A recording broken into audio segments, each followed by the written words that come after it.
Hi, welcome to Reaper Live. This week we'll review our trip to PAX South in San Antonio. And we also get to discuss what you think about the job they did impersonating us. Pretty good. Pretty good? Pretty good. He got my blank stare, that confused stare I get. He got it down pretty good. I'm familiar with it. Yeah. This week on Reaper Live. Hi, welcome to Reaper Live. I'm Ron Hawkins, Art Director here at Reaper. Ed Pugh, President here at Reaper Miniatures. We're joined today with Michael Collins and Justin Elliott. Hi, boys. Well, only one of us Here, I'll here. do Michael. Hi. Go ahead. Here's Justin. Hello. I'm here. So anyway. He also does that whole smoking voice like he's the midnight DJ. I know. He's like on an Midnight R&B Rider or station, whatever it's yeah. called. So welcome to Reaper Live, the show where we blend painting, gaming, and geek culture all together for your viewing pleasure. Today we're going to talk a little bit about PAX South. PAX South. We're going to review some of the Bones 4 Kickstarter packaging and some of the minis. And some of the stuff's come in, yeah. Some cool stuff you stuff. haven't seen. A big mea culpa. We'll get there. Stuff like that. Are we going to paint? We're not going to paint, are we? We're just going to I don't know. I hadn't gotten that far yet. Let's just go through the motions. I'll just hold a paintbrush. That's what you do every week. That's all I'm going to. I'll just continue. I'll be true to form. Okay. So, what's been going on? It's been busy around here. Very busy around here. Yeah. Translating containers, well, unloading containers. I don't know what we're up to, but the place is filling up really fast. We're out of room. Yeah. Oh yeah, definitely. We're definitely getting full. there. We're very full. And we're double the space last time. I think he went a little over the top with this Kickstarter. It's been a lot. Yeah. So, but that's been going on. All the usual stuff that happens here at Reaper to make it Reaper. Our busiest month of the year is always January. Yes. Yes. Why is that? It just everybody gets there. I always my suspicion would be, because we haven't gotten mine data, is that the people that get all their Christmas money now come January get to spend it on themselves. So for us, categorical, I mean, just the actual busiest month of the year is January. It's always been January. Yeah. The slowest months for us are always either April or May, depends. One of those will usually end up being the worst month, and then it starts back up. Now, and obviously December, November, and October are very busy months, but January, it's the top. Yeah. Traditionally, yeah. Last year was an incredible year for us, though. So it was. And this year, with this guy being at the I mean, it's just really, they're screaming down there in the internet area. On the Bones Black Owlbear, we thought we'd ordered enough to go ahead and make it through the month of January and still have some left over. And some left over. We slated it for 2 other promotions. Right. But not going to happen. yeah. Not it's going to get wiped out just down there in the internet. Yeah. So yeah. We plan on using it for some other promotions, but. If you haven't gotten yours, you might want to get it because they're more than they're. I know they were snagging them down there at PAX. Yeah. I was watching some of the feeds. Lynn Stahl, she was able to get one. So. Good. Yeah. They're going fast. They won't make it through the end of the month. No. I mean, we have a plan. Like I think we said last or 2 weeks ago, we've got plenty now.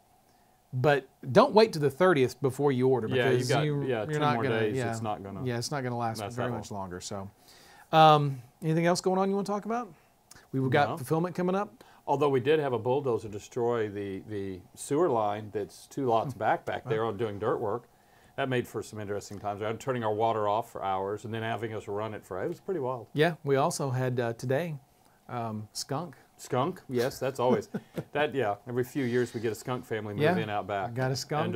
And because they're in their habitat and outside, there's nothing that anybody can do about it. We just have to live with it because they're doing what they do. One skunk can clear a 20,000 square foot building, I guess. Yeah. Or however big this building is. Yeah. It's big. It's big. You can smell skunk. 25 on the base floor from there to from where they are to the back, and you can smell it up in internet. It's big. 25,000. And you can smell the skunk in the whole building. Yeah. So.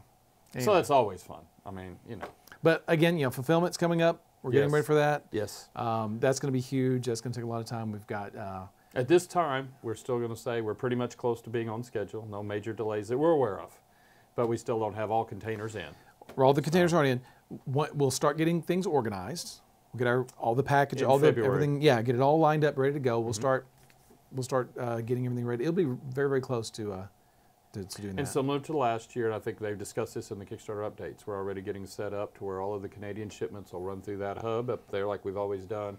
All the European and Eastern would run through the UK office. All of the Western, all that would run through the Sydney warehouse. So it's looking like it. Yeah. It's moving. It's doing good. I mean, but it's big. This is big. A big level. Because even though the Kickstarter itself did really, really well, we kept our pledge manager open, so we had a lot of people jump in Add late. to it, yeah. So that just grew again. The quantity of people. Oh, the quantity of people just grew again. So this eclipse is the first one. It's as far big. as the quantity, but yeah. Yeah, it's big. It's really big. So there's a lot of stuff to do. That would be somebody sending me a message. Whose phone is that? Surely that's not yours, is it? God, if they're going to get into an argument. Yeah. Justin, are you sending him texts? Probably. There. The answer is no. I'm not sending him texts. All right. So we've got on the smoke out. the Gamma trade show in Reno, Nevada coming up in March. We've got Adepticon coming We'll up in March. We'll be at Adepticon again, yes, yes. We're getting ready for ReaperCon. It's in August, but we're start planning now. We're already working on Yeah. it. We open up our hotel block, so if you're coming to ReaperCon and you want to get a hotel room at the Embassy Suites, get your room now. Last year, our block filled up pretty quickly, Yes. and it's filling up quickly again this year. So if you want to get a as well room as the there, dealers are selling it, everything's really it's growing. Yeah. Have fun. Come on down. There's not really another show like it out there. This is a very unique show since it's all centric about just painting, and all of the artists are there, and all the classes. It's just real centric. There is gaming. There is a large D&D group, and I don't remember their official. yeah. The D&D Adventures League, yeah. That comes in, as well as a Pathfinder group is in there. Pathfinder Society, right. And then we have an odd sort of other stuff. We don't really run a magic suite or any of those. So No. anyway, But yeah, Very good so stuff. that's coming up this summer. But like I said, we're already starting. up to our eyeballs in that, and then we have to.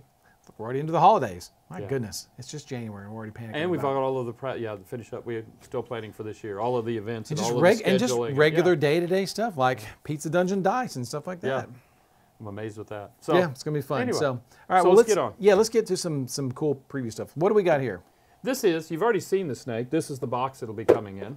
So I did that just for Just to make over there. just a minute. This is the King Cobra, sculpted by Chris Lewis, not Chris Smith. Chris Lewis. The box art was painted by Michael Proctor.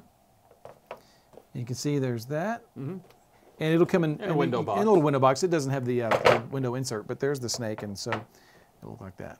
So that's the King Cobra box. This was an option in the Bones 4 Kickstarter. Yeah. And now again, like we said, the King Cobra is produced in Bones Black material. Yes. Yes. Okay. So I'll take him. Okay. Yeah. What else you want? What do you show next? Well, nothing. We don't have the box for it, but we haven't really looked. This is an actual production piece of Baba Yaga's hut, or Move as it I back a refer little to it, the There we chicken go. shack. So Yeah. Yeah. there we go. So, Also in Bones Black. yes, So very neat piece. I don't know if you can get up into this one or not. Can you get a close up around. to it? There we go. Oh, spin around. is that getting on your camera? That works. Okay. Still there. Good. Good. Good. Good. Yeah, super crisp, super sharp. That's a really, Very exciting piece. really cool toy. The shingles look like they're going to be a lot of fun. The Yes. singles are well. There's even broken glass. It's going to be a fun piece to really demonstrate. Chris Lewis and, also sculpted this. Yeah. You think there's going to be a lot of those for ReaperCon this year for in the paint contest? I don't know. There might be.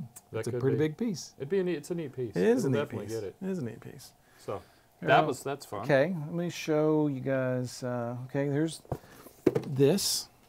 This is the fan favorites expansion. Okay, everything in here is produced in Bones Black. How's that, Justin? Can y'all see that? Okay. And this is her.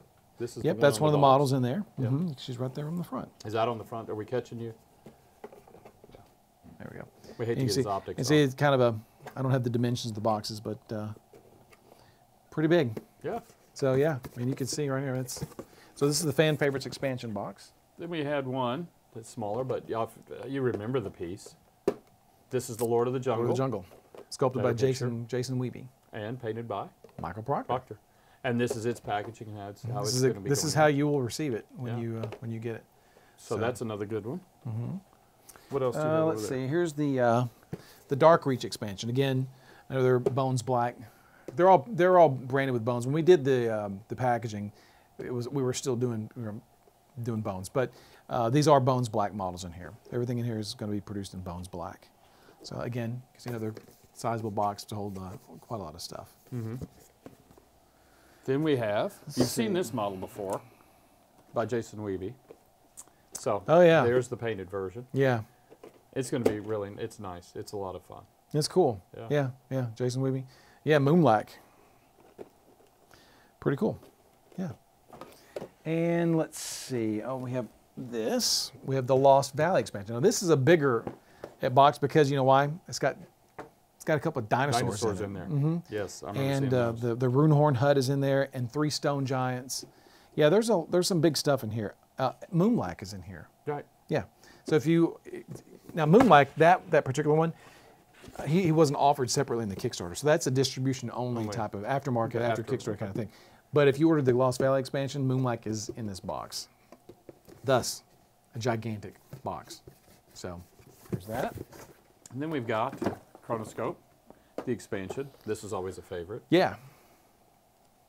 And we've gone through this one, I think, in an earlier episode. Yeah, I think we've shown this one before. But it's the smallest of the expansions, the expansion boxes. And then here's the Dreadmere expansion. Now, so you can now this is where I have to admit that I screwed up royally. I know. See, you never tell. I have to tell. Yeah. I have to tell because on the front of the Dreadmere box is the Dreadmere Ogre Juggernaut. The little guy right there. You guys see right there? He's not in the box.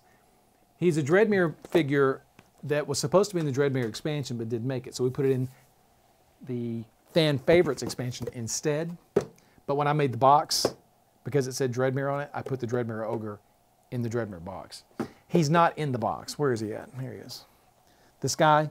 So I'm telling y'all. That is in Fan Favorites. This is in Fan Favorites, not in here. I but screwed up. Have we seen this guy before anyway? I don't think we've seen him at all. Never. Oh, wow.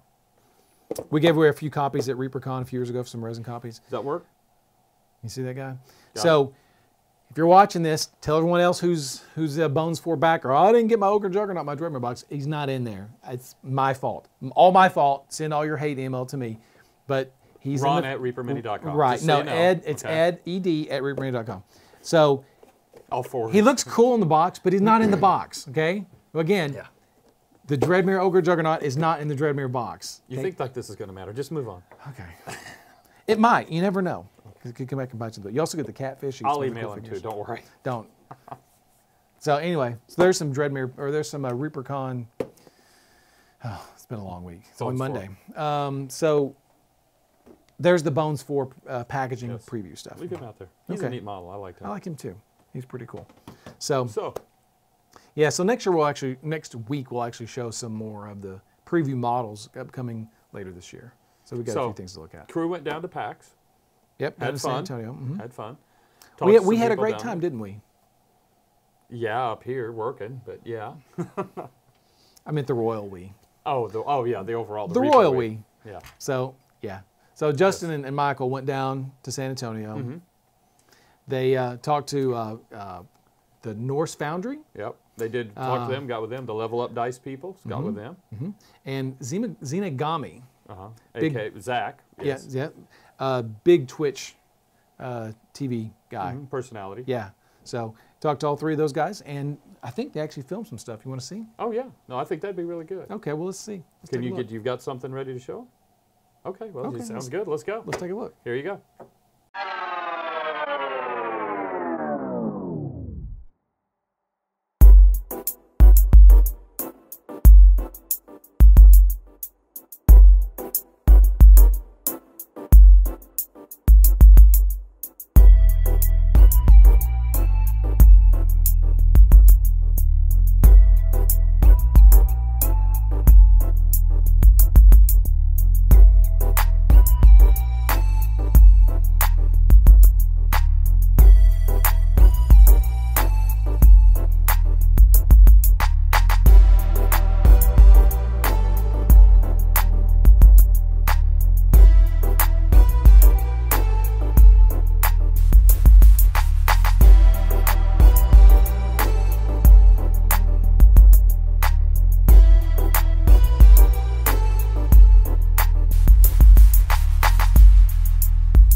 Hey folks, Michael here from Reaper Miniatures for Reaper Live. We do that every day or every Thursday at 6 p.m. to whenever they get done, depending on who's doing it and what's going on. Today I'm with Lindsay. Lindsay, sweet. Lindsay, how often do you come to PAX? This is your first time? It's my second time. Last year was first time. Sweet. Do you always, is this the first time at the Reaper booth? No, I came here last year and got a gift for my fiance, but it's my first time painting a mini. Ooh, can you show that right up to the camera? Oh, is that too much? Is it too much? Okay. Sweet. Did you do the paint and take last time you were here as well? No, my fiance is our DM usually, so he's the one always painting them, but I'm glad I got to try my hand at it today. That's awesome. Would you do it again if you had the opportunity more? Oh, for sure, yeah. I hope we get to paint some together now, because I see what all the fun is about now. Yeah, sweet. Was there a theme that you were going for this time around for this guy? Oh, I thought he looked a little evil with the knife, so I went with kind of like a dark purple black thing. I'm not very good, so I couldn't get a lot of character detail in there. No, he looks good, especially if you've only done it a few times. But yeah, I'm pretty proud of myself for my first time. Sweet, awesome. Do anybody you want to say hi to, shout out to, anything like that? Shout out to my fiance Kyle for getting me into miniatures. Agreed, Kyle. Good looking out for that. Well, thank you very much. I hope you have a great time at PAX. Thank you. This is Michael. See you guys for the next one.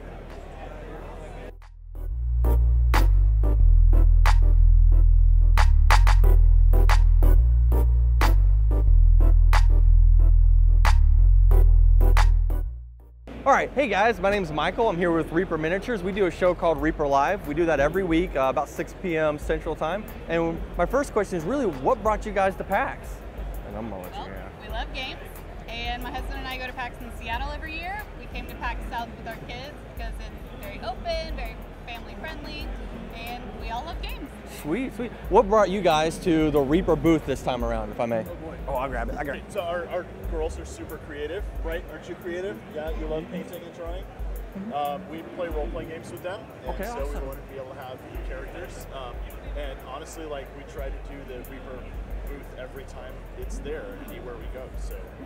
How about you girls? Did y'all have a lot of fun painting today? Yes. Yeah? What colors did you choose to do for your other guy? All the things? Can you show the camera what you got right there? Look at that. Super awesome. But what about you? What did you choose to do? I did gold, purple, red, silver, and blue. Awesome. Do you also want to show the camera how well yours looked out? Sweet. And then do you guys paint at home, or is this just a kind of only when you're at PAX? Yep, we do some painting at home, arts and crafts. Sweet. What do you guys paint at home when you usually paint at home? So, for Christmas, we painted pine cones. Oh, that's awesome. Well, guys, we appreciate your time. This is Michael. We'll see you guys through more of the show.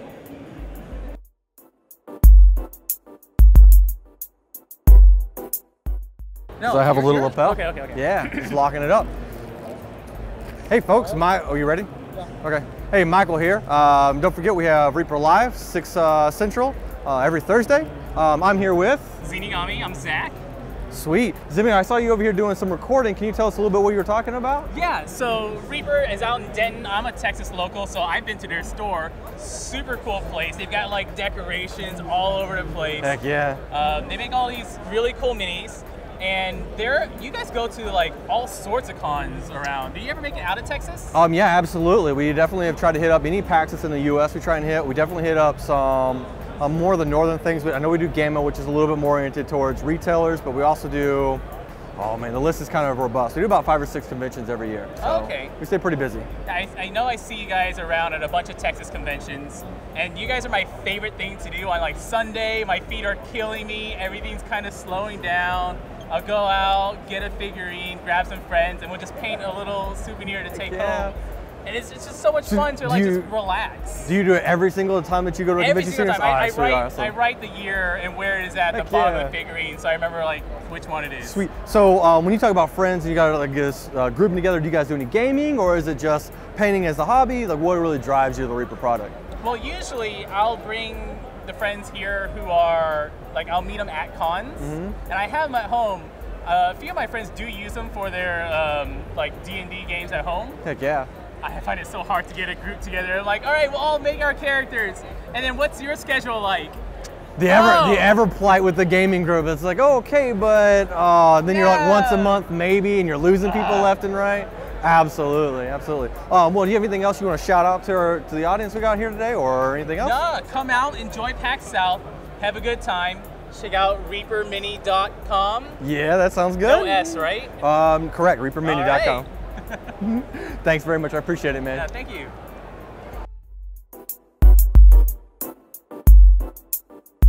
We started doing a show every Thursday at 6 Central Time, where we just kind of talk about the industry.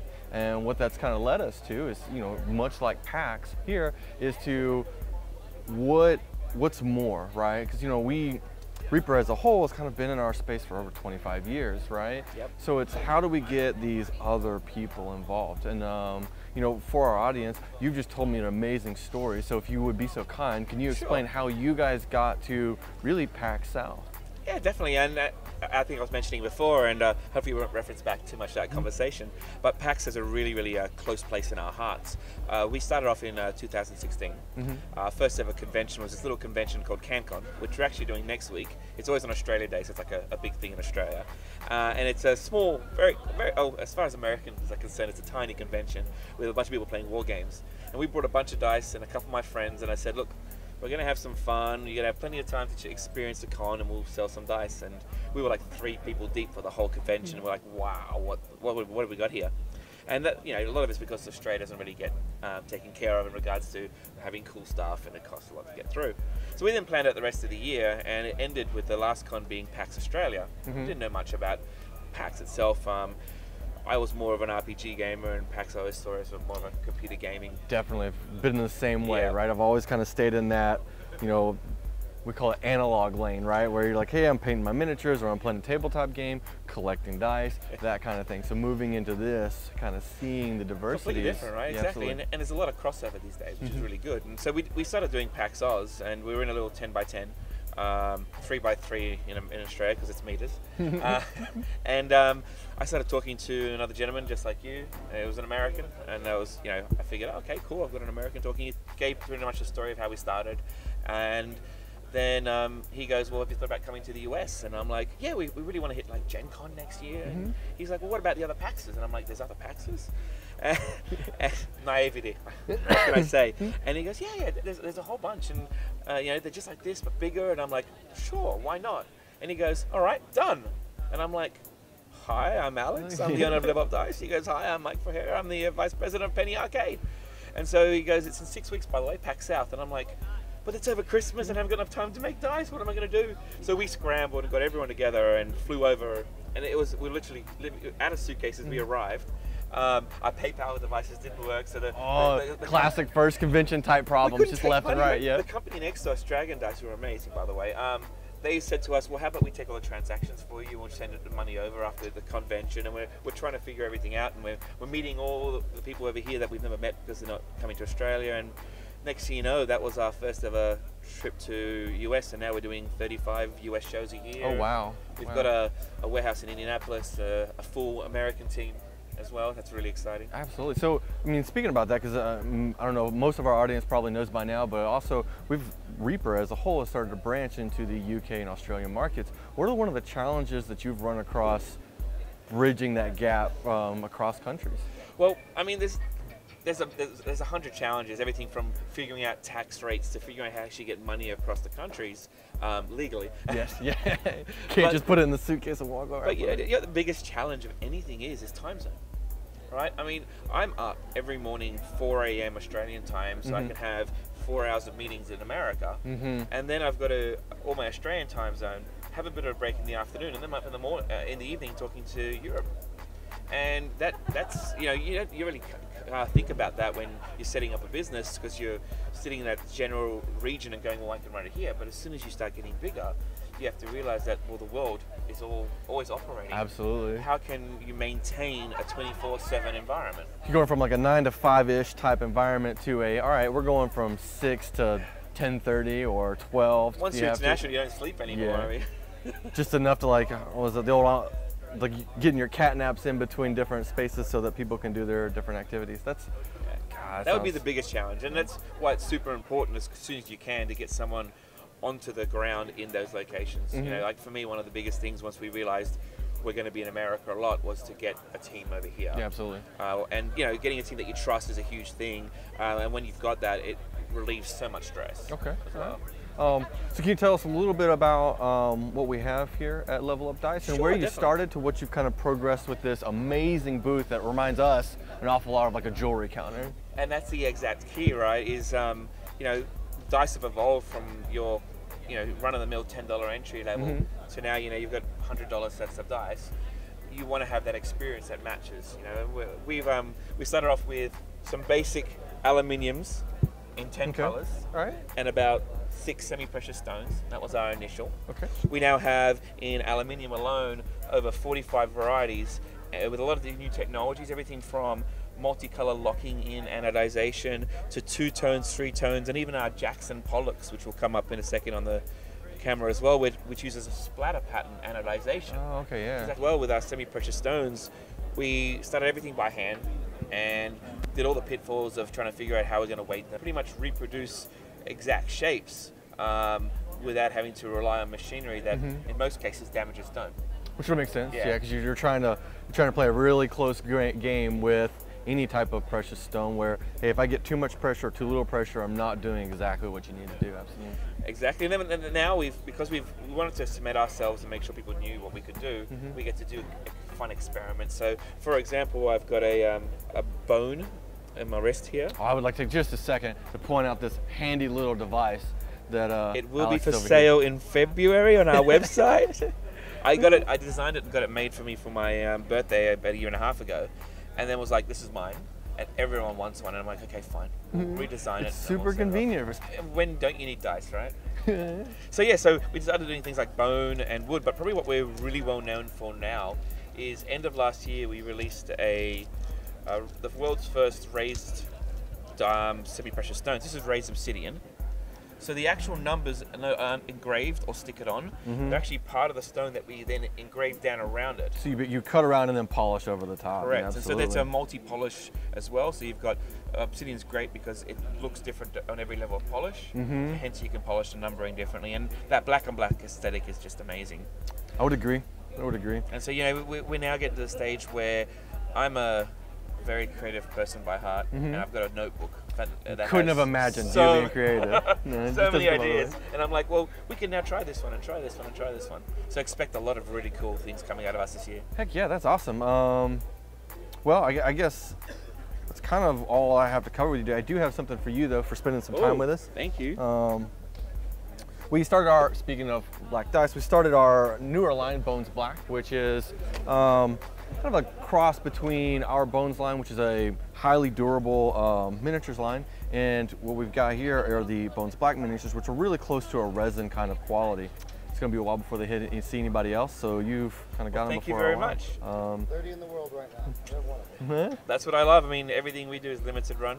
Oh, it's even Fonts better. Change all the time. Who wants mass produced these days, right? Correct. Everybody's looking for that special, like my own type of thing. Perfect.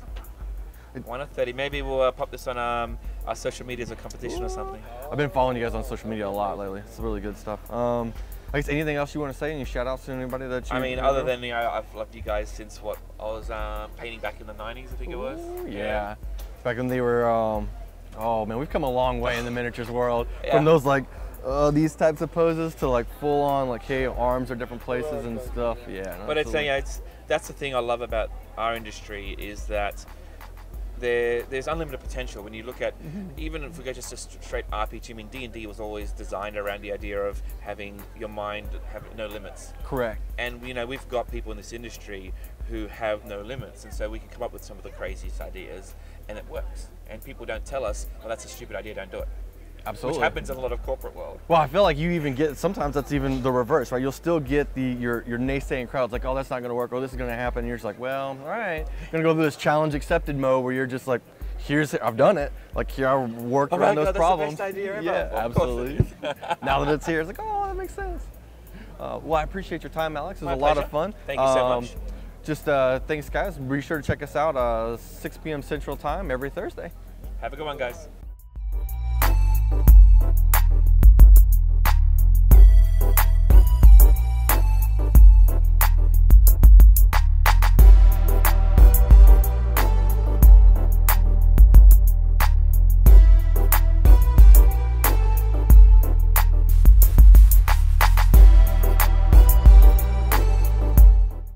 Hey folks, Michael here, Reaper Live. I am here with Drew from Norse Foundry. Awesome, Drew. We're here at PAX South. Can you tell us a little bit about how long you guys have been at PAX and kind of the turnout this year? Sure. Actually, this is our first year at PAX South. Oh, awesome.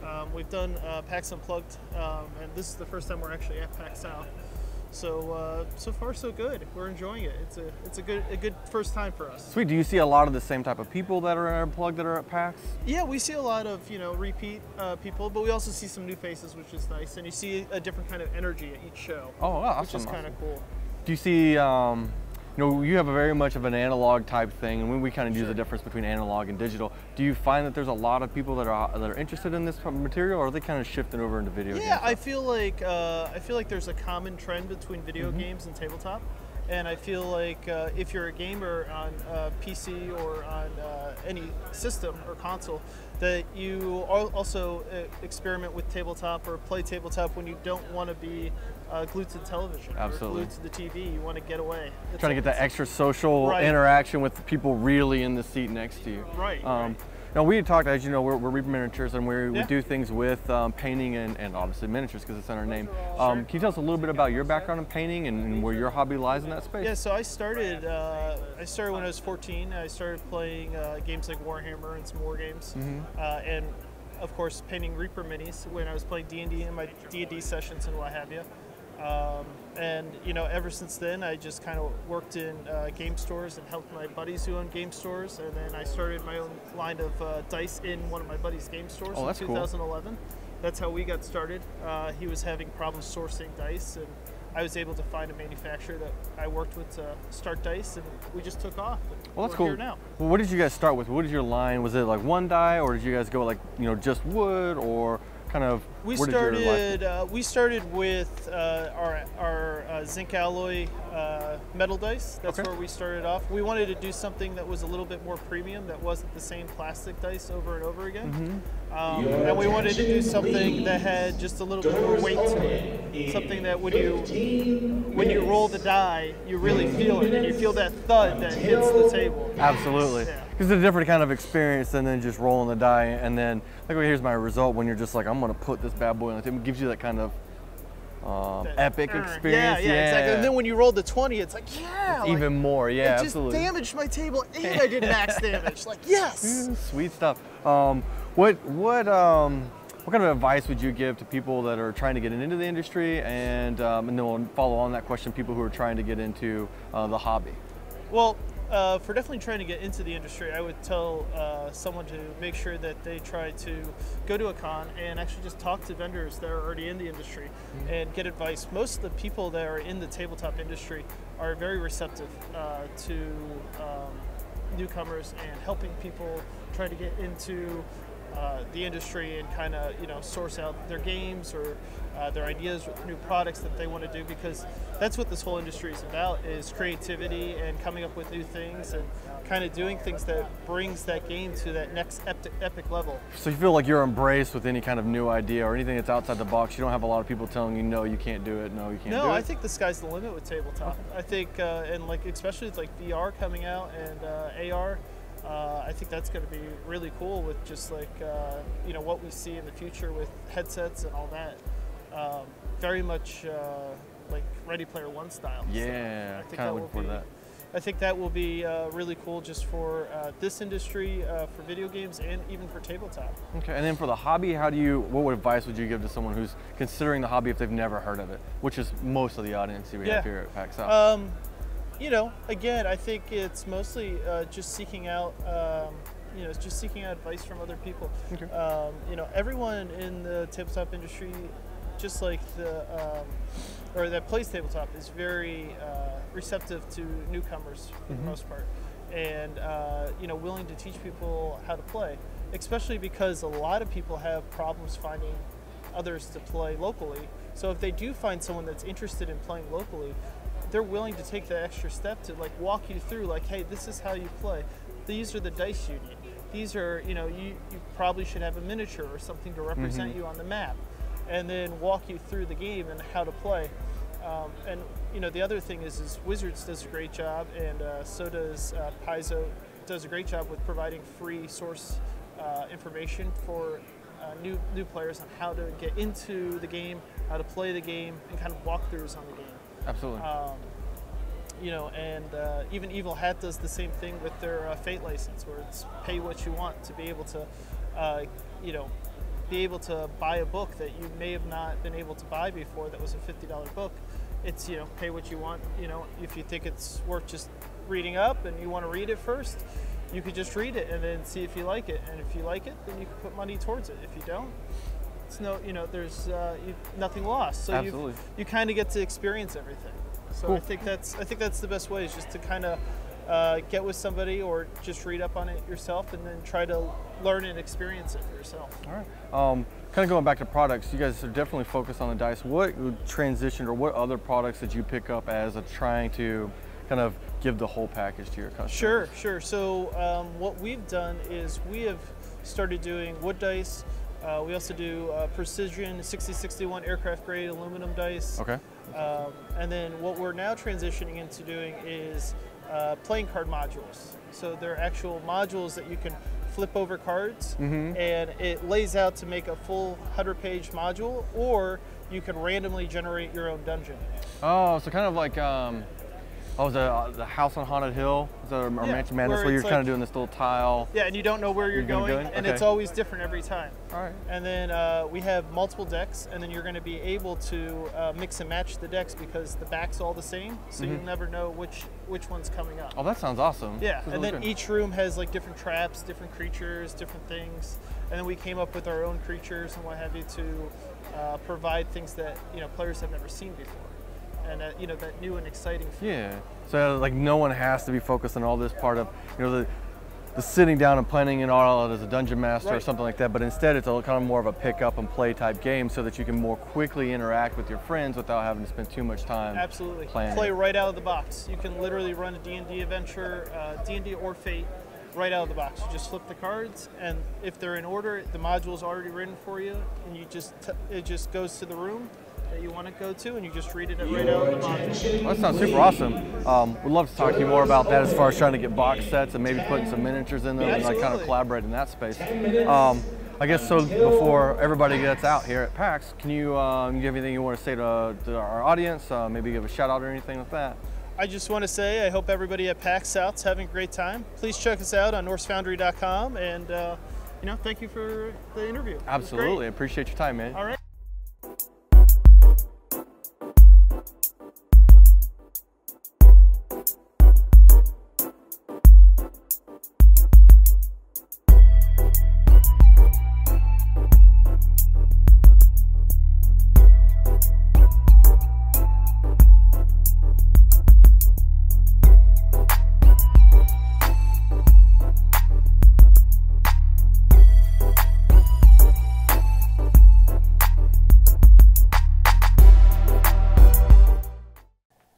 That looks like a lot of fun. It is. It is a lot of fun. It's too PAX bad. show is a blast. I have never been to a PAX show, and I'm sorry I missed this one. If you like this style of PAX show, which is on the electronics, then games, that's their centric, it's the computer games, try PAX Unplugged up in Philly. That one's in later in the year, a lot later in the year. Same idea. It's really, they're just a lot of fun. Yeah, cool. Well, come see us. And then ReaperCon. Yeah, of course, ReaperCon. And, you know, Adepticon. We'll be at Adepticon. We'll be at Adepticon in Chicago. And ReaperCon. So, and maybe some other shows. Just check our website for those details. Yes. So, and for all the latest news, information, and goings on, please check out www.reapermini.com. And Twitter, Twitch, Facebook, and YouTube, and Instagram, MySpace. And Instagram. And Instagram. You're big. Facegram, of course. Yeah, we can always throw that one in. Twitter book. If you have any questions, make sure to email reaperlive at reapermini.com. We'll answer your questions. We didn't get to the questions this week. It's been a full. But we have a lot of. We are reading them all. We've got a lot of questions. We read every whole episode. Every question you guys send in, we do read. Yes. We do read. And so yeah, maybe next week's episode will be a pretty heavy. question centric. Yeah. Sounds good. Yeah. We'll give away some stuff. Give away some cool stuff. I'll be there. I guess I'll be there too. All right. Well, we're going to wrap it up. Y'all have a fun time. See you next week.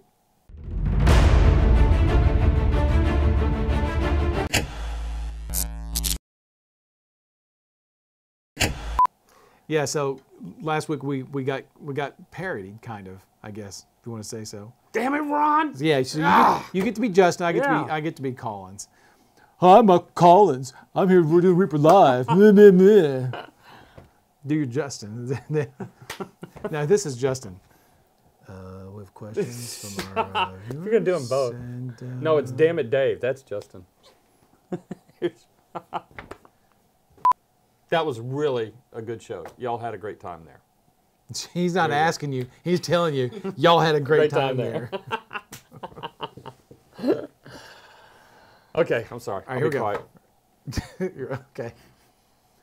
Hi, welcome to Reaper Live. This week we review our trip to San Antonio to PAX. Never mind, we'll start over.